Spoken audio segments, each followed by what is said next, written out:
Social મીડિયામાં ચાલી રહેલા રિઝર્વેશન હટાવો આંદોલનને લઈ પાટીદાર અનામત આંદોલનના પૂર્વ કન્વીનર અલ્પેશ કથિરિયાએ મહત્વની પ્રતિક્રિયા આપી છે. કથિરિયાએ કહ્યું કે તેઓ સોશિયલ મીડિયામાં ચાલી રહેલા પ્રોટેસ્ટના વિચારો સાથે સહેમત છે. અલ્પેશ કથિરિયાના જણાવ્યા અનુસાર દેશમાં અનામત નીતિ અંગે ખુલ્લી ચર્ચા, સમીક્ષા અને જરૂરી સુધારાની તાતી જરૂર છે. તેમનું કહેવું છે કે હાલમાં ઘણા લોકો આવક છુપાવીને ખોટી રીતે અનામતનો લાભ લઈ રહ્યા છે, જ્યારે ખરેખર હકદાર અને છેવાડાના નાગરિકો સુધી તેનો લાભ પહોંચતો નથી. તેમણે કેન્દ્ર અને રાજ્ય સરકારોને અનામતના તમામ પાસાઓ પર ચર્ચા કરી નીતિની સમીક્ષા કરવાની અપીલ કરી છે.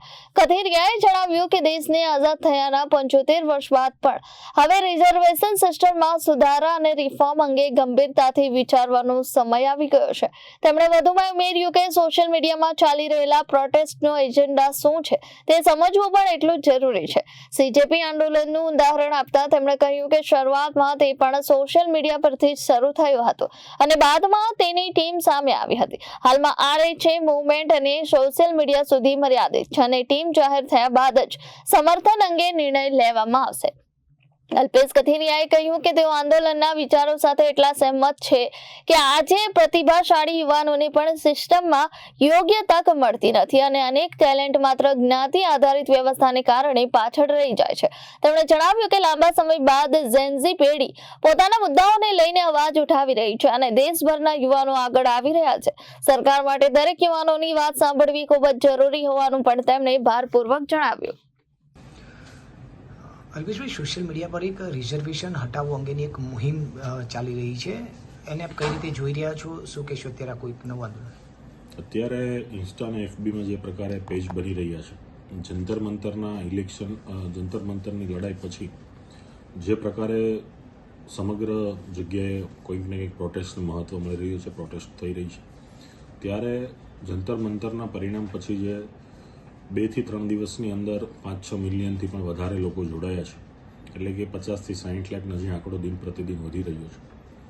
એવી ઘણી બધી મુવમેન્ટો સોશિયલ મીડિયામાં ચાલી રહી છે. પણ મુવમેન્ટના મુદ્દા શું છે, કઈ એની માગણી છે, હજી સ્પષ્ટતા થઈ નથી. પણ મને લાગે છે કે રિઝર્વેશનની પોલિસી કે અનામતની જે પણ પોલિસી છે એમાં સમીક્ષા થવી જોઈએ. આઝાદીના 75 વર્ષ પછી અનામતની નીતિની સમીક્ષા એટલા માટે જરૂરી છે કે આજે એક ક્રીમ વર્ગ છે જેનો લાભ લઈ રહ્યો છે. ક્લાસ 1 તો ઓફિસર હોય, અધિકારી હોય, આઈએસ આઈપીએસ હોય કે સમાજનો ઉચ્ચ વર્ગ હોય, કોઈ પણ જ્ઞાતિ જાતિ સાથે સંકળાયેલો વર્ગ હોય, પણ જો એનો લાભ લઈ રહ્યા હોય, એની પેઢી લાભ લઈ રહી હોય, તો એની સમીક્ષા થવી જોઈએ. નવી નીતિની અંદર એના રિફોર્મ્સ ઘડાવવા જોઈએ કે જે રિફોર્મ્સથી જે પણ પ્રક્રિયા છે એનો લાભ જેને ખરેખર મળવાપાત્ર હોય એને મળે. અને આ વ્યવસ્થાના અમલીકરણ માટે દરેક રાજ્ય સરકારો છે, કેન્દ્ર સરકાર છે, દરેક પક્ષો છે, અને સાથોસાથ આ મુદ્દાને લઈને જેણે અભ્યાસુ જે તજજ્ઞો છે બધાએ સાથે મળી અને નીતિની સમીક્ષા કરે તો મને લાગે છે કે ભારતના યુવાનોને ઘણી મદદ મળશે અને જે રીતે દેશ રફતારથી આગળ વધી રહ્યો છે એમાં પણ ગતિ પ્રદાન થશે.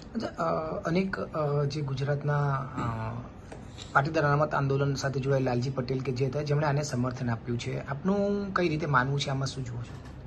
જો મુદ્દો એ રીતનો છે એટલે સ્વાભાવિક છે કે દરેક લોકો, સંસ્થાઓ, સમાજો એને સમર્થન આપવાના છે અને આપવું પણ જોઈએ. પણ હજી એના લીડરો કોણ છે, એના મુદ્દા શું છે, એની વિચારો શું છે, કઈ રીતે પ્રોટેસ્ટ કરવા માગે છે પણ ખૂબ જરૂરી છે. એટલે હજી મને લાગે છે કે એમાં બહાર બધું આવશે, પછી એની લડાઈ ગ્રાઉન્ડ પર આવશે. અત્યારે માત્ર સોશિયલ મીડિયા પર લડાઈ ચાલે છે. આપનું વ્યક્તિગત શું માનવું છે જે રીતે અત્યારે વિચારો સોશિયલ મીડિયા? મારા વ્યક્તિગત બાબતે સ્પષ્ટ માનવું છે કે આઝાદીના 75 વર્ષ પછીની પ્રક્રિયાના અનુસરણમાં અનામતની નીતિની ખૂબ ગહેરાઈથી, ઊંડાઈથી અને સાથોસાથ સંવેદનશીલતા સાથે એની ચર્ચા થવી જોઈએ અને એની સંપૂર્ણ સમીક્ષા પણ થવી જોઈએ અને આ નીતિની અંદર રિફોર્મ્સ પણ થવા જોઈએ.